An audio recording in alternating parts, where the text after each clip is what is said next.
รถไฟแล้ว340กิโลเมตรต่อชั่วโมงรถอย่างนี้ของมินเด้พอไม่มินเน่เน่พอไม่มินเน่เน่นี่เด้ชื่อสายไปจีนไปเมืองไหนลูกส่งชิงโอ้เต็มปากเล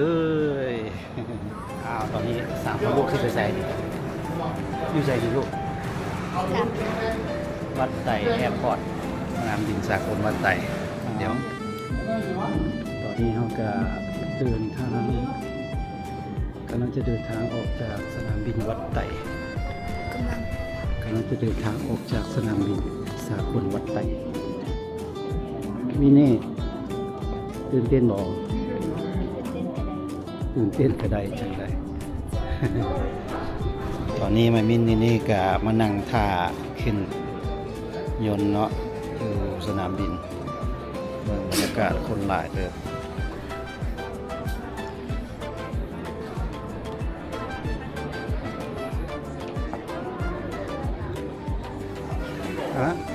ได้ลูกไปรถได้เพื่อน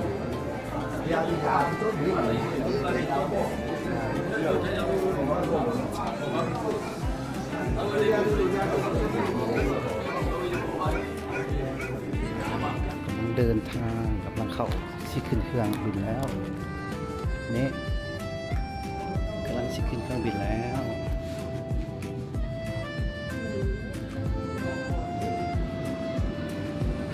มาบินนี่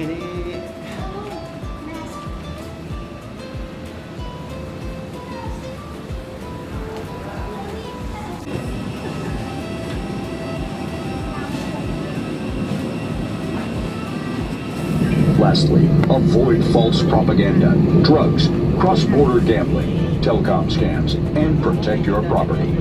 Thank you.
ชิงเลยไปถ่ายต่อยนต์ลง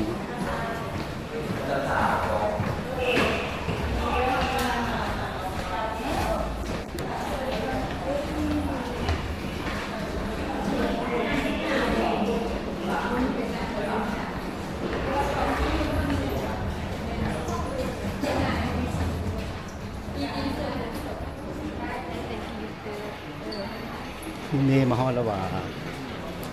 ใส่แล้วใส่แล้วฮะใส่แล้วเอานิ่นคือมักรีกล้องเลยลูกรีกล้องตลอดเดี๋ยวมาเอากระเป๋า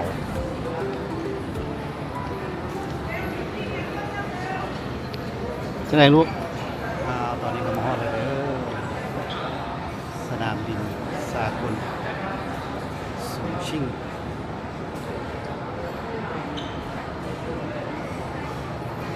นี่เป็นยังไงเงยบอขี่ยนต์2 ชั่วโมงไปจะให้เขาก็เดินทางไปพักผ่อนที่โรงแรมใกล้ๆสนามบินตอนนี้มามินนี่ก็ได้ขึ้นมาชั้น2ของสนามบินแล้วเบิ่งบรรยากาศโดยรอบว่าชั้น2สนามบินจะเป็นอะไร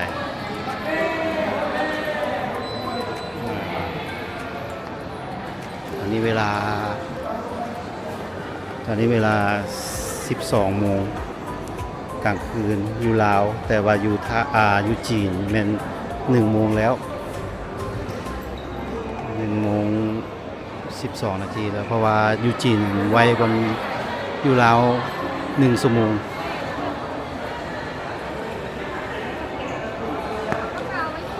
ไมมินกำลังเดินทางไปโรงแรมแล้วด้วยรถบัส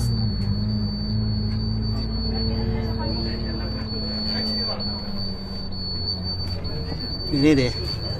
โอ้นี่ไปเลยนี่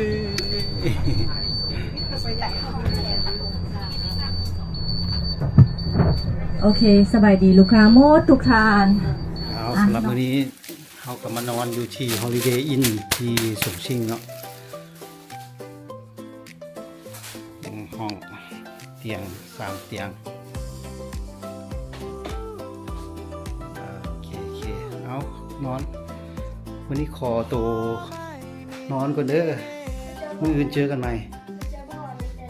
นี่กินหยัง นี่กินเก่ง โอ้แต่รู้ไม่มินเดี๋ยวกินอย่างลูกแซ่บอยู่วะฮะแซ่บอยู่วะพี่ครับอย่างข้าวต้มคือบ่กินใช่จืดมันก็ตั้งจืดนะนี่ที่บอกลูกฮะรสชาติเป็นยังบ่ได้เหรอ โอ้ย มือแรกอะรสชาติบ่แซ่บแล้วเนาะ เอาถ้าเบิ่งตอนสวยลูกทีมันแซ่บตอนนี้กินข้าวแล้วก็มารอท่าขึ้นรถไปเซินตูไปขึ้นรถไฟไปเซินตูอ้อนแล้วสูงชิ่งแต่ว่าไปเซินตูอยู่เด้โรงแรม Holiday Inn จังไดนอนรับอยู่บ่ลูกคืนนี้ฮะ ไอ้บลับ บ่รับซะบ่ลูกละเมออะไรเมื่อคืนนี้นะ สบอก ละเมอห้องเพลงละเมออีหยังตัวอีหยัง สบอกละมือร้องเพลงจืด ละเมอห้องเพลง จะได้ เอานี่ Holiday Inn อยู่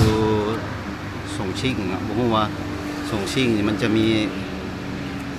Holiday Inn จากบอนอันนี้เป็นรถเขาจะเดินทางขึ้นรถไฟเนาะขึ้นรถไฟไปเซินตูไม่ใช่เลย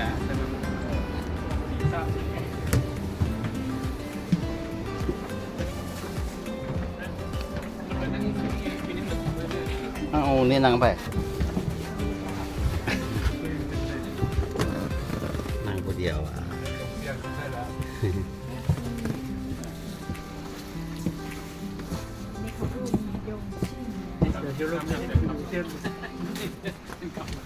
โอ้ห่าวพี่ลึกแท้ ที่เมืองฉงชิ่งที่ตรงนี้เราจะรู้สึกว่าฉงชิ่งนี่อันนี้ยังอยู่ที่ชานเมืองนี่ใกล้ๆสนามบินนะทุกท่านจำได้เนาะเมื่อวันเราจากสนามบินมาถึงกรุงเทพด้วยนะทุกท่านน่าจะทุกท่านไปบ่อยเนาะเมื่อก่อนเราไปซื้อของใช่ไหมไปซื้อของที่ในกรุงเทพเชียงใหม่เชียงรายนะจะแถวๆนั้นนะก็รู้นะคะที่แถวๆนั้นจะเจริญเนาะความเมืองนะคะตรงนี้ก็จะเป็นอันนั้นน่ะที่เรียกว่าอะไรโรงงานผลิตนกนะแต่แม่นะคะนกของเมืองจีนเนี่ยนะเวลาจดก็ควรจะจดที่ข้างบนนะไม่ใช่ว่าข้างล่างเลยแต่ที่จริงนะข้างล่างนะเอาเวลานะคะเวลาไปขับรถอ่ะเขาก็กินเบียร์ได้หน่อยหนึ่งจดเบียร์2 แก้ว 3 แก้ว 4 5 แก้วนะไม่มีปัญหานะเขาก็กินแต่นะข้างล่างนี่กฎหมายของเมืองจีนออกมาแล้วถ้าสมมติว่าคนขับรถนะคะเขาไปกินเบียร์หรือว่าเหล้าพวกนี้นะกินแล้วแก้วเดียวก็ตามนะคะอย่านะนิดเดียวเองนะคะนะเพราะว่าไปขับขี่ของเขาก็ไม่มีแล้วชีวิตของเขานี่ไม่สามารถขับรถแล้วค่ะกลัวไหมคะทุกท่านหากว่านะคะชีวิตของเขานี่ไม่ขับรถแล้วทุกท่านก็กำลังก็จัดแจกให้ทุกท่านเนาะตอนนี้ก็เริ่มเข้ามาในเจกับเมืองนิดนึงแต่ก็นะคะเห็นไหมอันนี้ก็โกมีแม่น้ำสายหนึ่งแม่น้ำสายนี้เรียกว่าแม่น้ำอูเจียง อีกแป๊บนึงก็จะผ่านอีกสายหนึ่งหมายความว่านะที่ฉงชิ่งที่ตรงนี้นะทั้งหมดมีแม่น้ำ3 สายแม่น้ำสายนี้จะเป็นแม่น้ำที่แบบนะคะไม่ใหญ่มากนะคะเรียกว่าแม่น้ำอูเจียงยังมีอีกสายหนึ่งเรียกว่าแม่น้ำจาหลินจางยังมีอีกสายหนึ่งเรียกว่านะคะแม่น้ำเยียนซีเกียง3 สายแต่ว่าแม่น้ำเยียนซีเกียงเคยได้ยินอยู่นะใช่ไหมแม่น้ำเยียนซีเกียงนะแม่น้ำเยียนซีเกียงอยู่ที่ข้างบนที่ตรงนี้นะเรียกว่าแม่น้ำเยียนซีเกียงแต่พอปุ๊บไปถึงที่เมือง12 ปันนาบ้างของกำไรนะเรียกว่าแม่น้ำล้านชันไปถึงที่เราก็เรียกว่าแม่น้ำโขงอ่ะ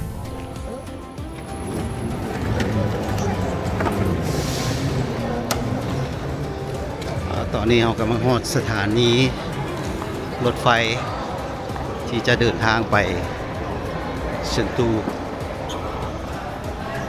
นี่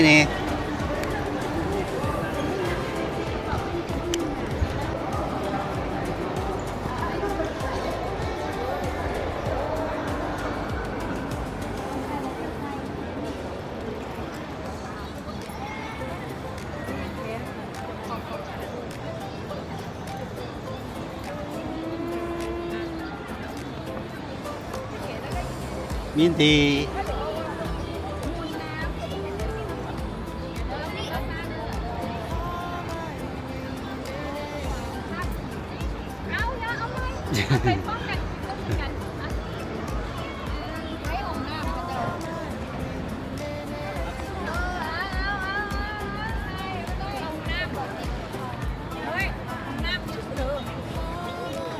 เอานี่บรรยากาศทางนอก บรรยากาศทางนอกของด้านนอกของสถานีรถไฟอยู่สงชิ่ง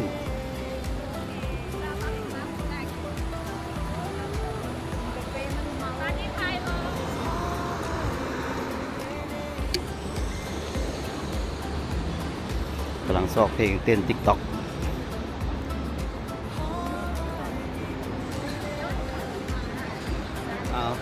ตอนนี้เขากลับมาอยู่หน้าทางเข้านะรถไฟบ้านเข้าไปรถไฟนะทีนี้เอาใช่ละ โอ้ถือว่าใหญ่เติมเนาะเป็นรถไฟจีนคือสีนะขักอยู่ โดยรวมจะเป็นอันนี้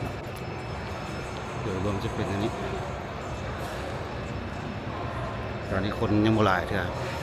รถไฟจะออกตอนประมาณ10 โมง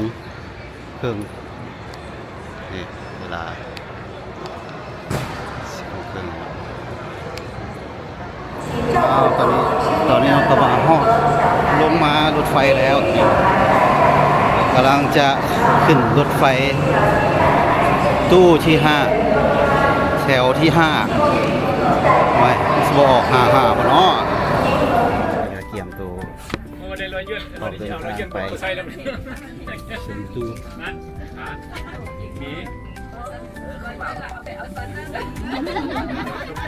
เด้อมาชิโกชิพีเด้อ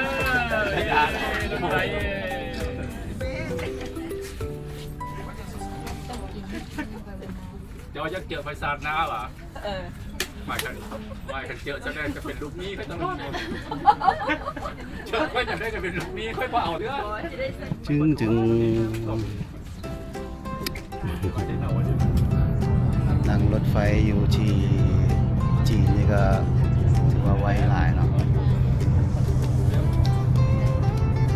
ความไวจะอยู่ประมาณ200 กว่ากิโลเมตรต่อชั่วโมง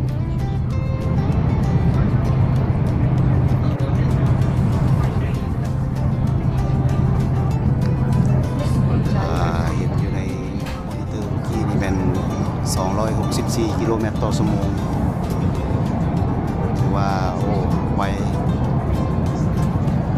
กว่าบ้านเฮาเนาะแต่ว่านิ่มดีถือว่านิ่มหลายรถไฟ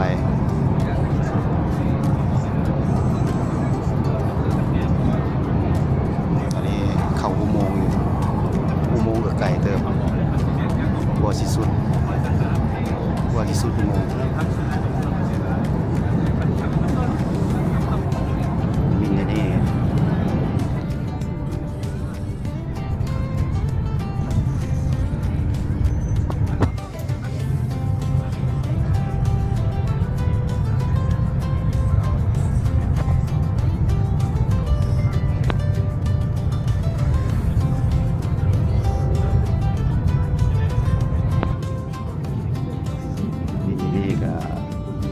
บินถ้าสัมสาฮอดจุดหมายปลายทางเชิญตู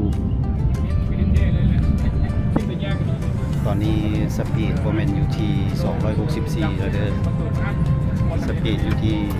340กิโลเมตรต่อชั่วโมงไวเติบแต่นิ่มพอรู้สึกถึงการสั่นสะเทือนของ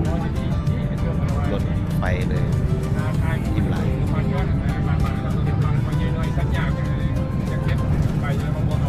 เดี๋ยวจะให้เบิ่งวิวทางนอกว่ามันคือไวบ่หรือว่าบ่ไวแต่เบิ่งภายนอกคือแบบบ่ไวปานใด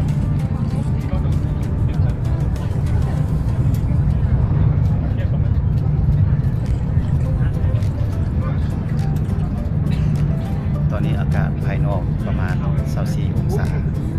ก็ถือว่าบ่ร้อนหลายเนาะพอดีแต่ว่าคัน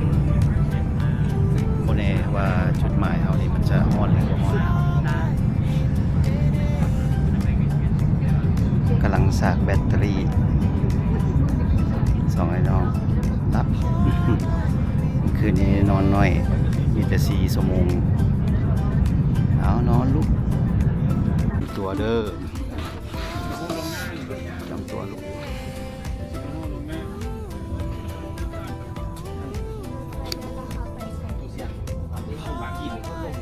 เข้า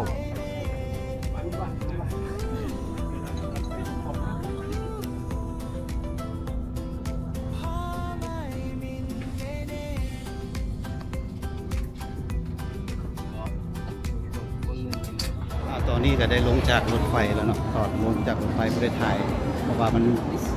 สุลมุนคนหลาย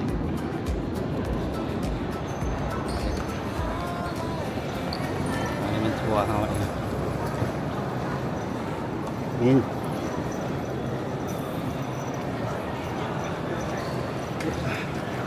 ตอนนี้เราก็อยู่สถานีรถไฟตูกำลังย่างไปที่จุดขึ้นรถบัสเพื่อจะไปกินข้าวแล้วก็ไปโปรแกรมไปทัวร์ต่อ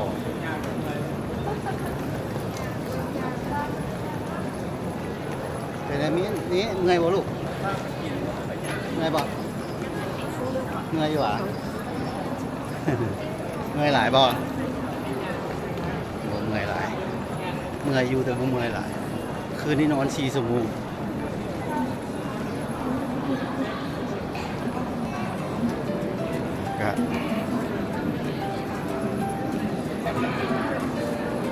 เรื่องสายรถไฟพันกันปาดว่าอีหยังนี่จุดซื้อตั๋วรถไฟแล้วก็หลายตู้แต่ว่าพอมามินนี่ซื้อบ่เป็น บอกว่าบ่เคยซื้อจักเทื่อมานี่ก็เป็นทัวร์ซื้อให้เนาะ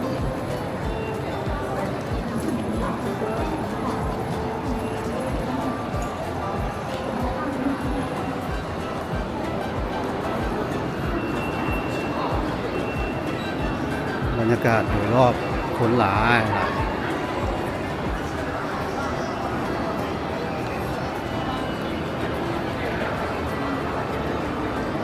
แห้ง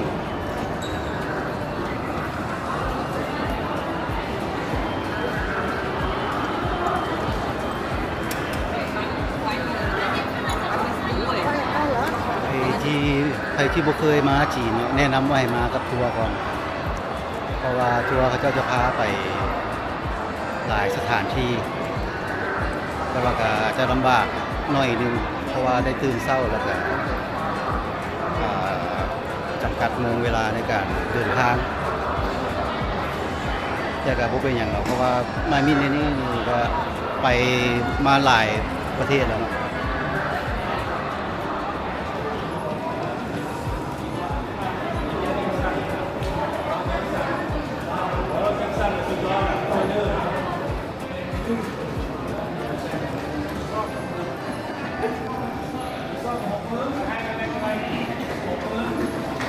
เลี้ยวขวาเลี้ยวขวา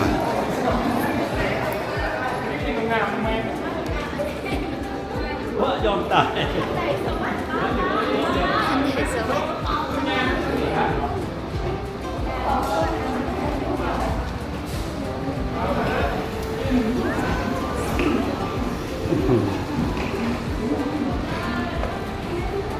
อารีสุดก็ขึ้นมาทั้งถึงได้แล้วบัดนี้ขึ้นรถบัดนี้นะบัสเอาสีอย่างนี้ สีน้ำตาลอ่อนเนาะ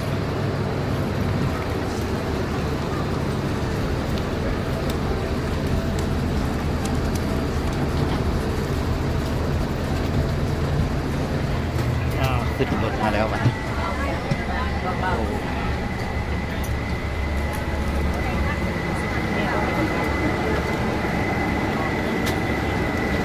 นั่งใส่ได้นั่นนี่เติมพลังนี่ โอเคนอนเรียบร้อยเป็นที่ไหนสถานีรถไฟพระเจ้าในบอน้อยเนาะโอ้ยหลักกระเป๋ากันน้อยเดียวนึงยังบ่ทันเมื่อยซ้ำเนาะยังบ่ทันเมื่อยซ้ำเนาะโอ้ยโอเคแต่ว่าทางที่ให้แพงแพงเนาะแต่ว่าเราไม่แน่ใจว่าทางนี้ถือบอกเนาะถ้าเห็นซื้อซิมเดี๋ยวเดินเนาะซื้อซิมอย่างละเล็กอย่างละน้อยเนาะเดี๋ยวส่งวิวกันไปเนาะใกล้จะหอดมาแล้วแล้วเนาะเดี๋ยวส่งวิวกันไปกันอีกประมาณ10 นาทีเนาะเดี๋ยวเขาเบิ่งของข้างทางก่อนจะเดินเนาะท่านใดยังบ่รับแล้วก็เบิ่งของข้างทางก่อนท่านใดรับมันก็รับไปบ้านกับเจ้าเนาะตัดอ่อนเนาะสะอาดแห้งเนาะเมืองนี้บ่ต้องห่วงแต่เจ้าเด้อว่าห้องน้ำจะเปื้อนเนาะห้องน้ำจะคือสมัยตะกี้โบเมืองนี้บ่ปิดเนาะที่ว่านั่งแล้วคนเห็นอาจจะมีแต่ว่าโซนในเมืองสูงที่มีถือว่าความสะอาดและความอลังการนี่บ่ไม่ว่าเลยเนาะโรงแรมพอนอนเมื่อคืนนี่เนาะได้เนาะพาลูกค้ามานอนโรงแรมบ่ต้องนะได้นอนแค่3 ชั่วโมงเนาะได้นอนแค่3 ชั่วโมงเองแป๊บเดียวเนาะเสียดายเนาะเดี๋ยวผู้แรงเนาะมานอนที่เต็มที่เลยเด้อเนาะผู้แรงมานอนตบของข้างทางมาเด้อต้องอยู่ก่อนที่ทูน้องอลังการแรงเนาะ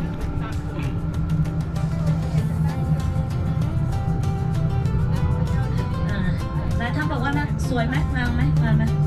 ชมชี่งามกว่าอันนี้หลายสิบ กำลังซีกข้ามทางไปกินข้าวมาไว้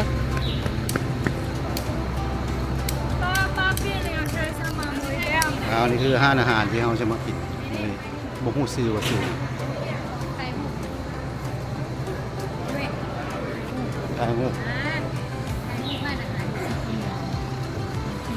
เด้36 หยวนเริ่มต้นมาเบิ่งว่าอาหารของเราวันนี้สิมีอย่างแดเนาะนี่เราก็ได้3 ตัวอันนี้เลยเจ้าพี่อ่ะ ก็ได้3 ตัว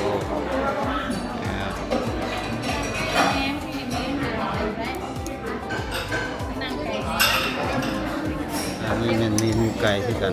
แต่เป็นไก่ปิ้ง อันนี้กับดักที่ชุบนะ ตรงนั้นเป็นไข่เมนูไข่เจียวแล้วเมนูที่หนึ่งแซ่บบอมีเจลรสชาติจะเป็นอะไรเนาะสิออกหวานๆเผ็ดๆบ่เนาะอันนี้เมนูอย่างนี้ผมพูดเลยอาจจะเป็นทอดอันน่ะปลาหมึกบ่ไม่แน่ใจปลาทอดปลาอันนี้เป็นเมนูกุ้งใส่กับเป็นปลายแซ่บบ่นี่ไม่มีแซ่บบ่ลูก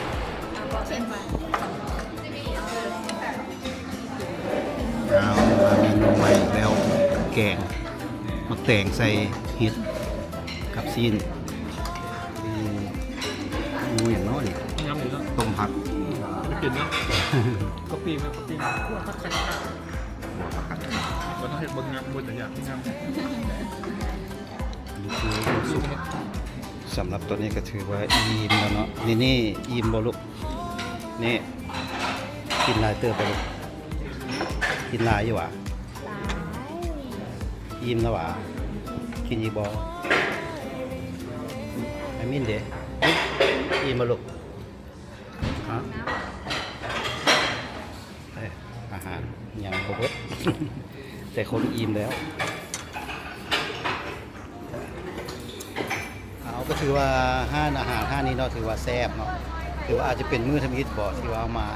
ได้หิวได้แต่ว่ากระแซ่บแท้ๆเนาะอาหารที่เขากินไปบ่เบิดซ้ำเพราะว่ามีแต่หน่อยคน เด็กน้อยกับ2 คนก็เลยกินบ่เบิดอันนี้โบแน่ใจว่ามันแยกถนนอย่างโบแน่ใจแต่ว่าสะอาดงามตาดีเนาะบ้านเขาเจ้าเนาะอยู่ประเทศจีนห้องน้ำสะอาดเด้อบ่ได้แม่นว่าสกปรกเลยสะอาดดีทุกบอนเลยอยู่สถานีรถไฟก็สะอาดอยู่ห้านอาหารก็สะอาดเนี่ยตอนนี้มาอยู่ที่ถนนเฉิงตูเป็นสถานที่ท่องเที่ยวแห่งนี้คือวิวนะ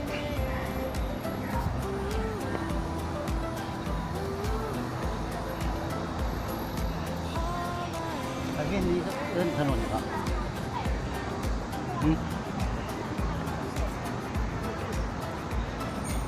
นี่คนหนึ่งเรายางไปข้างหน้าแล้วลูก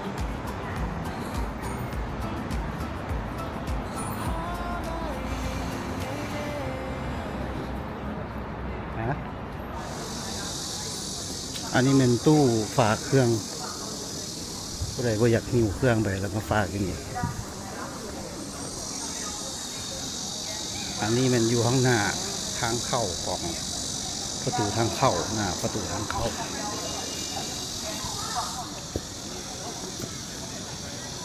คนหลายนะคนหลายหลายคนก็มาท่าเขาก็สิได้เข้าไปข้างในนะเบิ่งความอลังการของประตู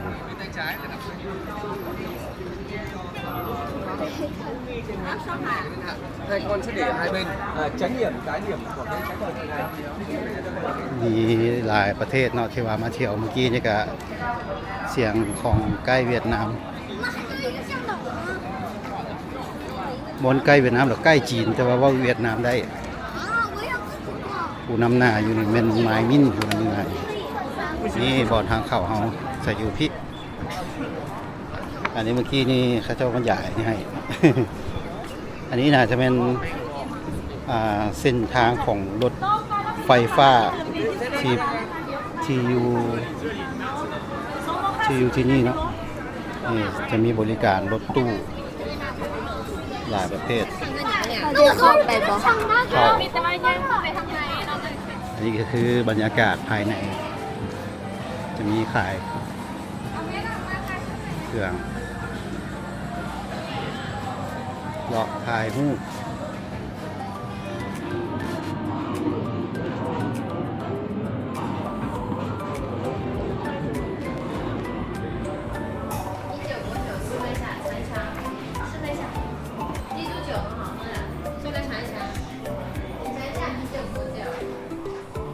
อันนี้รอบเบิ่งอย่างนี้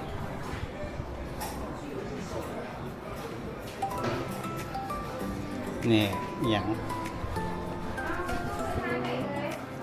จักแล้วโบฮู้มีกำลังเบิ่งอย่างชอบเนี่ย เบิ่งไปทั่ว เบิ่งไปซื้อสั่นแหละ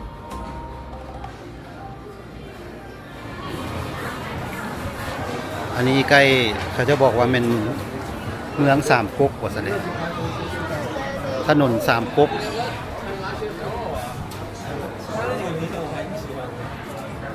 แม่นไผเคยมาแล้วคอมเมนต์บอกได้เด้อว่าเคยมาแล้ว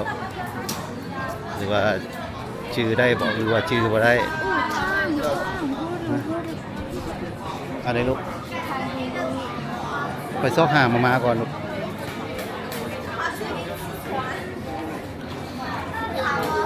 เนี่ยจะมีเขาเจ้าเมื่อกี้ก็ได้ไปซิมเหล้า เขาจะบอกซื้ออยู่ บริซื้อ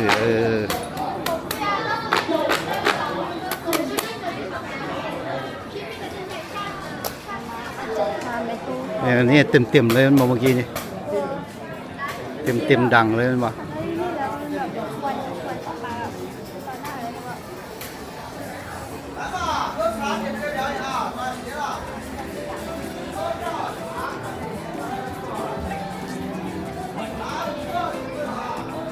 นี่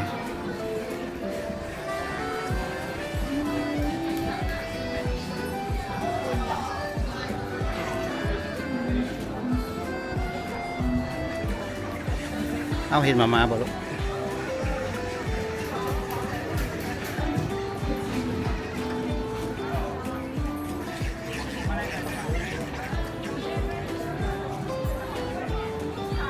อันนี้จะเป็นสถานที่ท่องเที่ยวแห่งหนึ่งที่อยู่เฉินตูใกล้บอก3 เทื่อก็ยังบ่ชื่อว่าอยู่ชื่อหยัง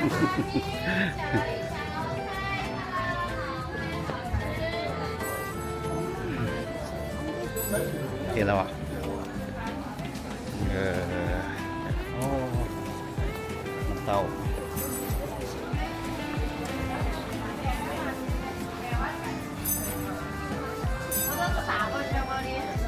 แต้ม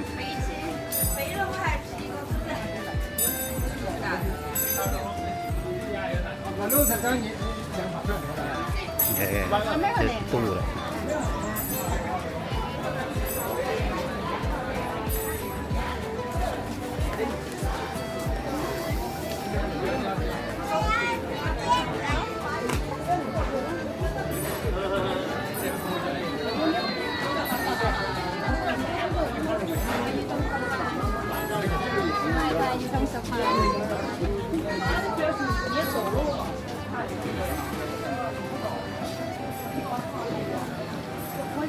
เมียนนะครับ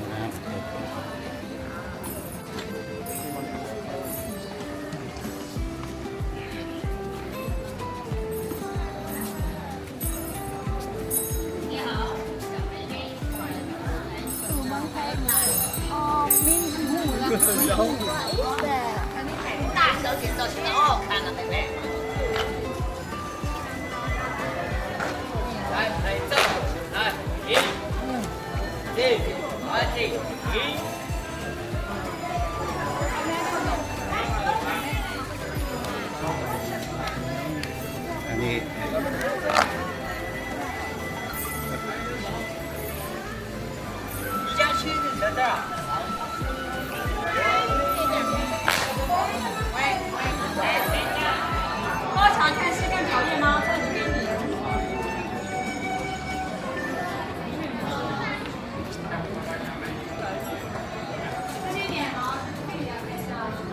งามบอส่วนหลายอยู่นี่จะมีตุ๊กตามีแพนด้าลาย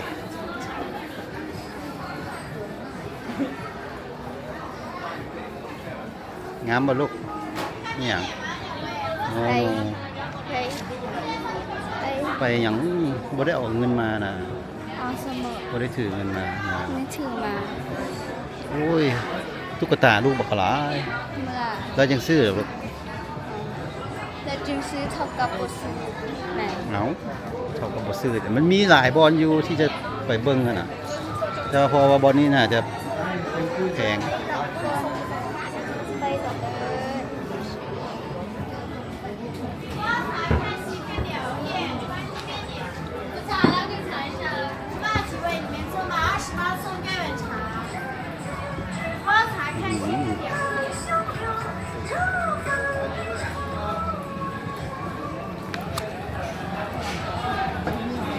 ปิ้งชิลิงมา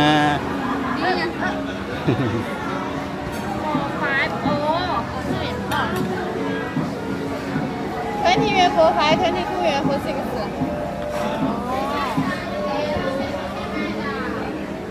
don't have for 2 or 1 2 10 yuan for 2 1 10 yes okay ร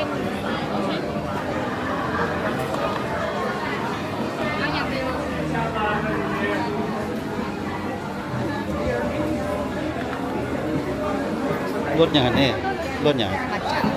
มัทฉะของมินเด้วานิลาป่ะหรือว่าหมกทุเรียนฮะทุเรียนว่ะเปลี่ยนกันบ่กับไม่มีนี่บ่ขั้นรสทุเรียนรสอย่างส้มโอ้ไงมีเงินมีคำหลายอยู่นี่นะ อยากได้แล้วมาเอาเลย เอามัน อยากได้แล้วมาเอาเงินคำกระไร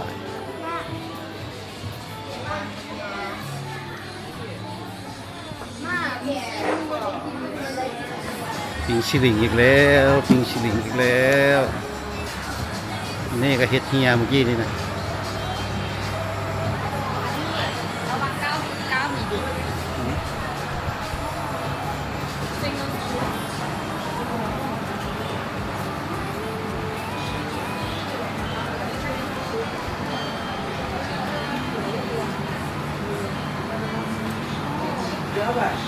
รสอย่างนี้ส้มป่ะ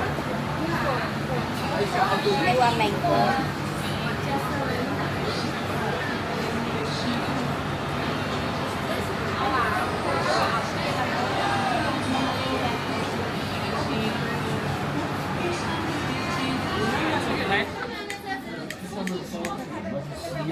藏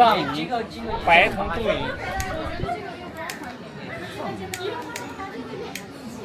说白了白糖。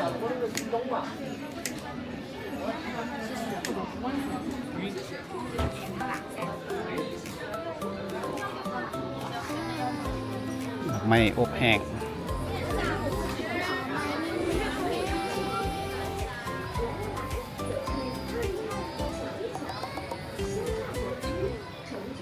สังเกตเห็นว่าอยู่ในนี่เขาจะขายเครื่องของที่นึกแล้วก็เป็นพวกอาหารหมักไหม้แห้งอบแห้งพวกไอศครีมเนี่ยต่างๆเครื่องที่เป็นสุดเป็นสุด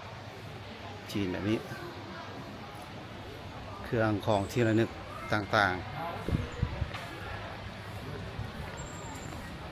นี่ไปยืนดูสะพาน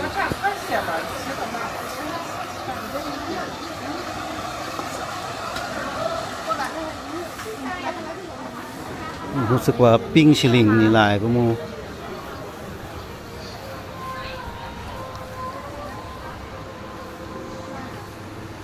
โอ้ไก่อบเป็นบ่ไก่อบ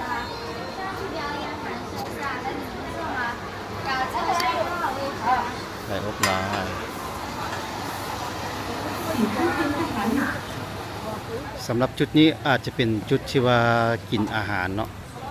มีโต๊ะมีตังมีห้านอาหารมีห้านขายน้ำ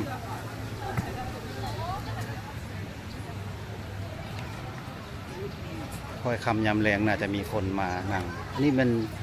ตังที่เขาเจ้าเอาไว้เซา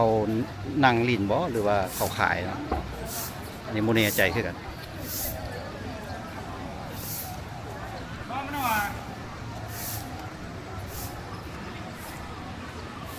สงสัยมันนวด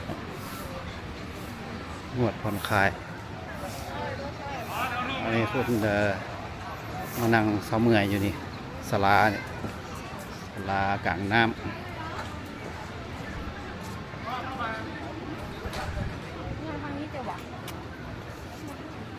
ทางนั้นห้านกับเจ้าที่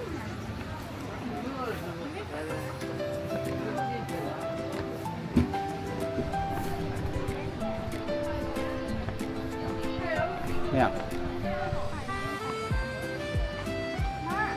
ได้อยู่คุณเด็กทำคุณ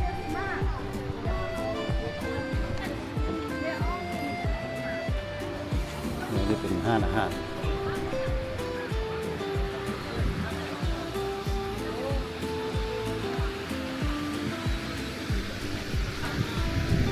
กินมาแล้วอาหารเนาะ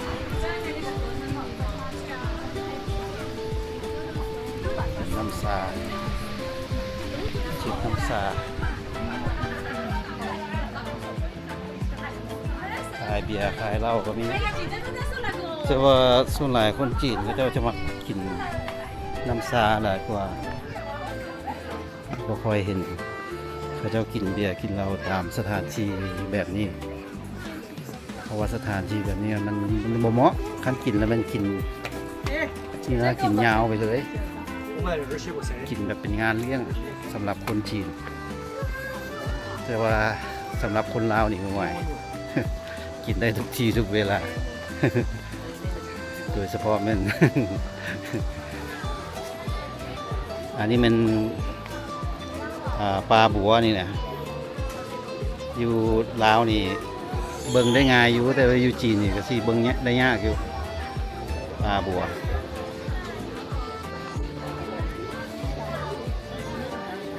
มีเต่าโอ้เต่าตัวนี้มีใครเห็นเต่าปะเต่าหลายได้นี่นี่เต่าบอกหลายตัวนี่ก็เต่า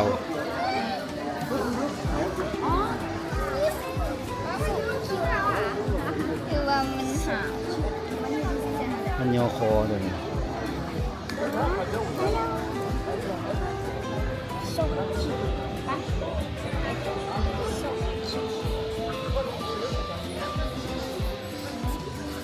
เดินต่อ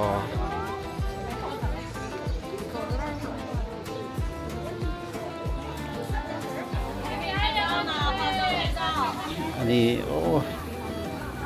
ซอยแนวกินคนก็มานั่งกินอยู่ข้างๆโขงข้ามกับห้านบางคนก็จะแต่งสุดสมัยแต่เก่ามาย่างก็ตามสถานที่นี้เพราะว่าสถานที่นี้เป็นสถานที่เผอิญว่าอย่างสามก๊กนะ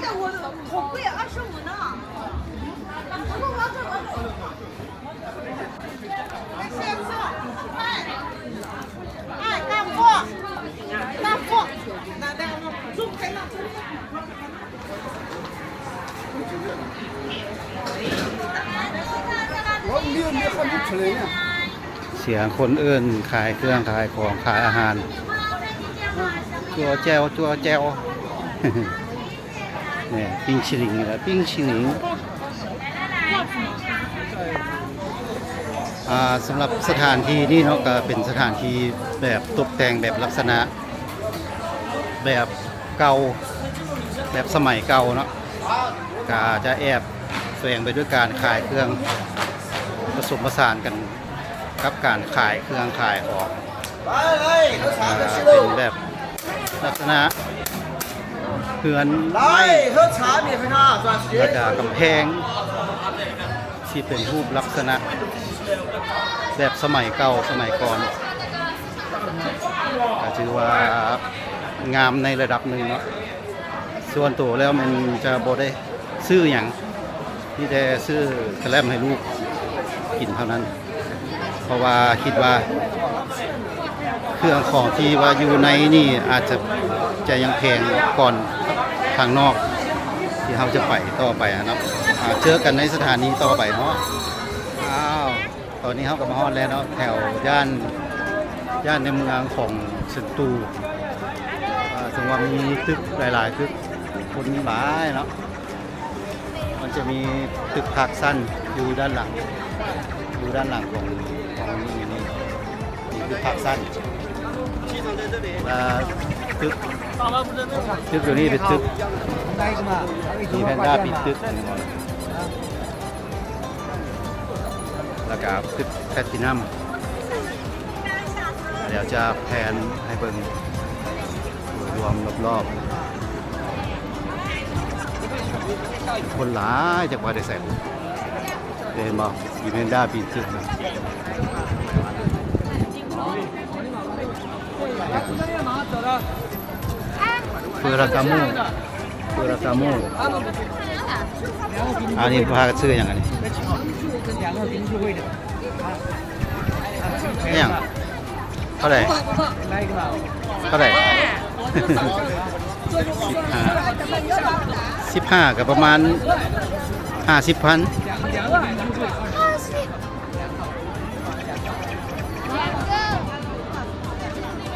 คนจะมาได้สักหลายแค่หลายว่า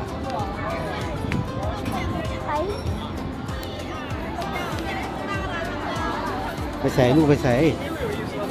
โอ้ยบุกฟ้าไป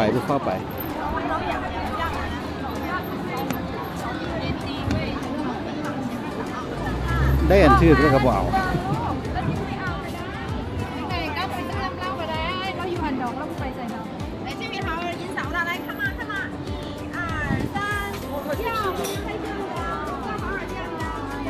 ออกมาทางในนี่ก็คล้ายๆกับแพคตินัมอยู่กรุงเทพเลยแต่ว่าเบิ่งราคาก่อนว่ามันถูกมันแพง229หยวน229หยวนเป็นเงินที่คือก็สิประมาณ 7-8 แสนกี่ก็ประมาณ1,000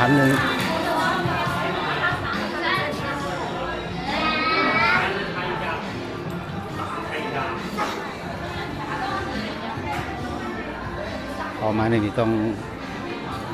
บ่ให้แตกกลุ่มกันเพราะว่าในตู้บ่มีอินเทอร์เน็ต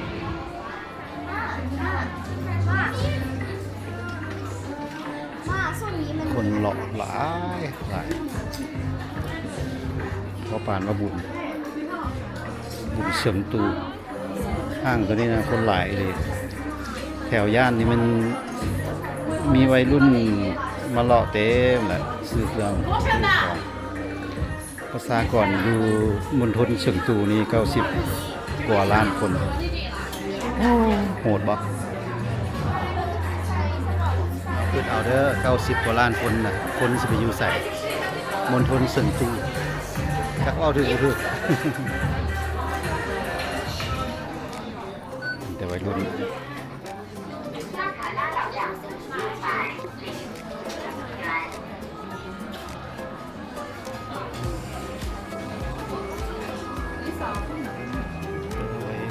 สิเครื่อง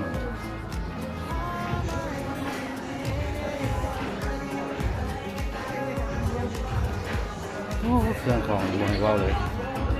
บอกว่าหลายเอาเงินมาหลายๆรถผู้ใดอยากได้เครื่องเอาเงินมาเยอะๆเอามาซื้อของส่วนใหญ่ที่เป็นเครื่องของผู้หญิงวัยรุ่นกุ๊กกิ๊กหวาน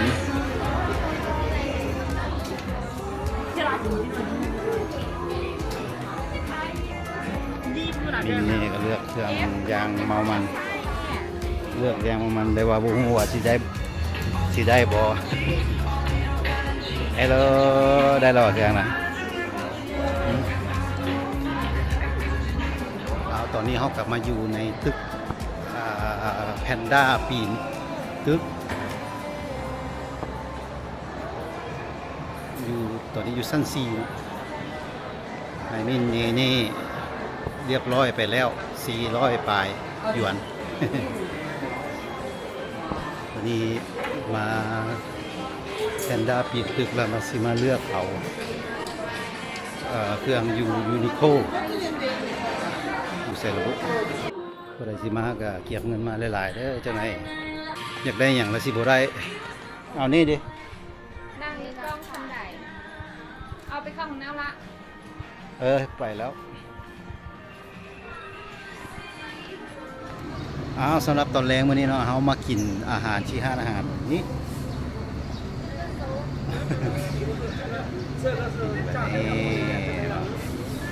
ซื้อห้านอาหารอย่างบ่ฮู้แต่ว่าเป็นห้านอาหารอาหารก็จะมีพวกประเภทนี้แหละเนาะก็คือฮู้กันอยู่ว่าอาหารจีนเป็นแนวใด นี่ซื้อห้านะไป let's go ตัวนี้เป็นเมนูตอนแรงตอนค่ำเนาะไม่แน่ใจว่านี่เป็นอย่างอันนี้ก็เป็นนี่อันนี้ก็ขั่วครับทอดนี่มาอีกแล้วโอ้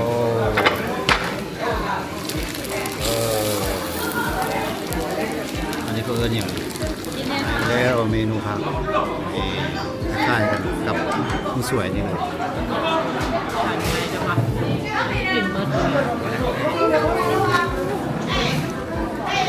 ครับ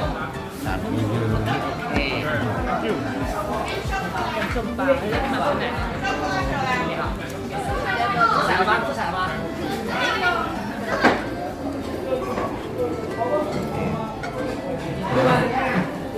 เส้น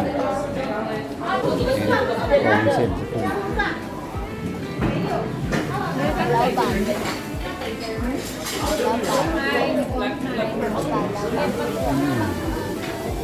ในนี้แซ่บอีกตัวทัวร์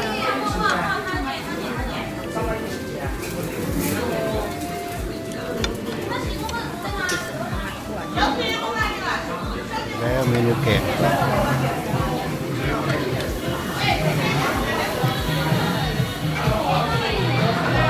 รวมๆแล้วมันเก้าเนี่ยตอนนี้ก็แล้วเลยเด้อกินข้าวแซ่บคือเก่า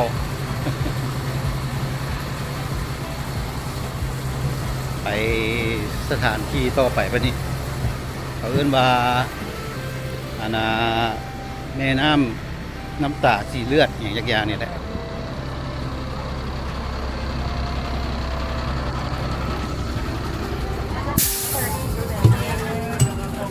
ตอนนี้ก็กำลังพากันไปเบิ่งแม่น้ำตาสีฟ้าวันนี้แต่ว่าตอนนี้ฝนฝอยตกลงมายับนิดนึง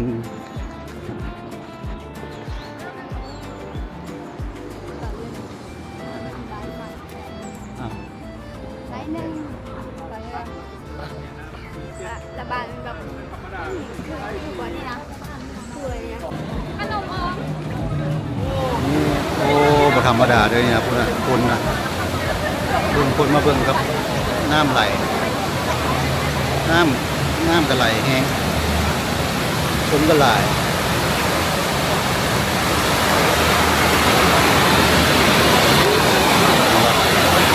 คนมาเบิ่งไหลเท่าน้ำไหลเลย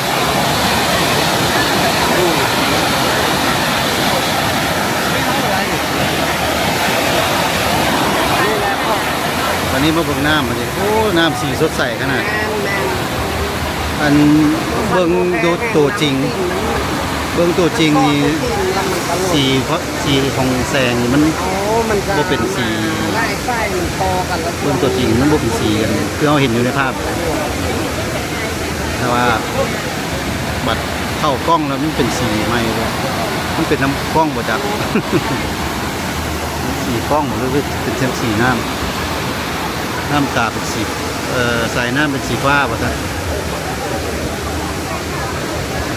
เป็นปริมาณกันเด้อ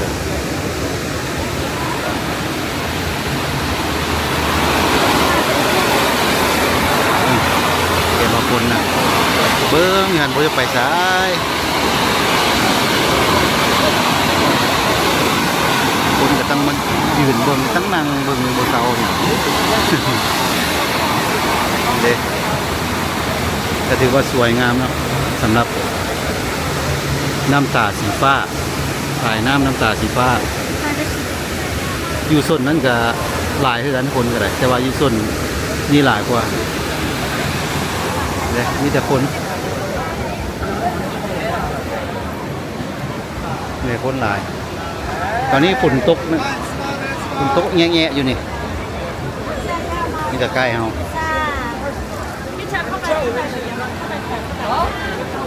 บ่ไหวคนเยอะ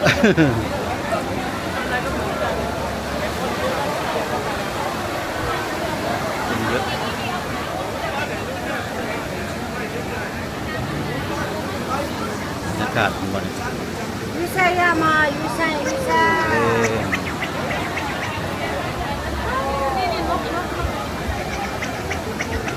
อากาศคนกระทบคนกระหลายแต่ว่าเรื่องความงามนี่เฮ็ดอลังการนะถ้าว่าจีนเฮ็ดมันเฮ็ดอลังการเมื่อกี้นี่เฮาเบิ่งอยู่เบื้องน้ำไหลออกเนาะวันนี้มาเบิ่งอยู่เบื้องน้ำไหลเข้าอันนี้บอลนี่เขาจะแต่งไฟงามบอลฝนกระทบดินฝนพระเข้ามา ดูบรรยากาศภายในคนหลาย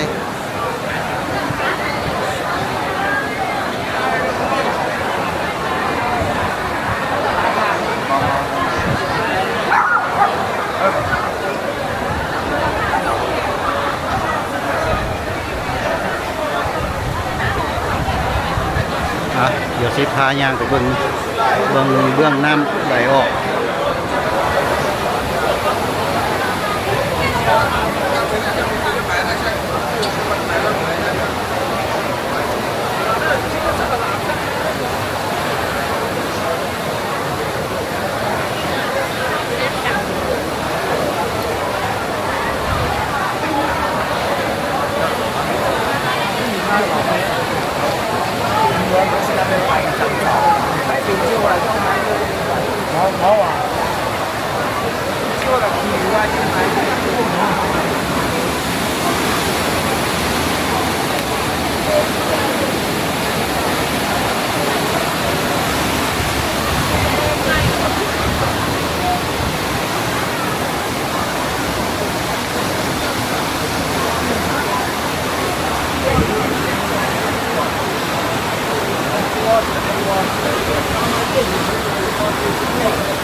โอเค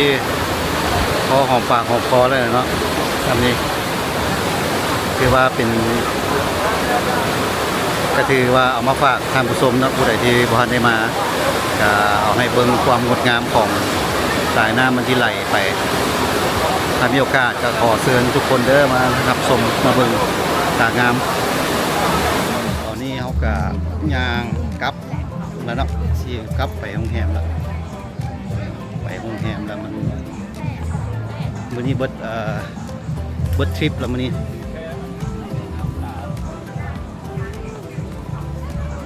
ทริปแล้วจะไปนอนมื้อนี้นะพักผ่อนไปพักผ่อนบ่ไปนอนพักผ่อนน้ำไหล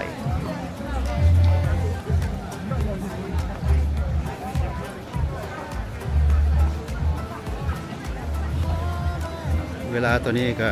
อยู่ประมาณโอ้พอดี8 โมงบ่พอดี8 โมงแล้วเฮ้ย8 โมงยังบ่ค่ำซ้ำกันจะเป็นตกดินแล้วแต่ว่ายังบ่มืดมินเมื่อยบ่ใช่ละเมื่อยบ่มินเหงาว่าซะเด้เมื่อยโอเคกลับไปพักผ่อนโรงแรม皇军去皮烤堂，一人一个免费电礼可以奖。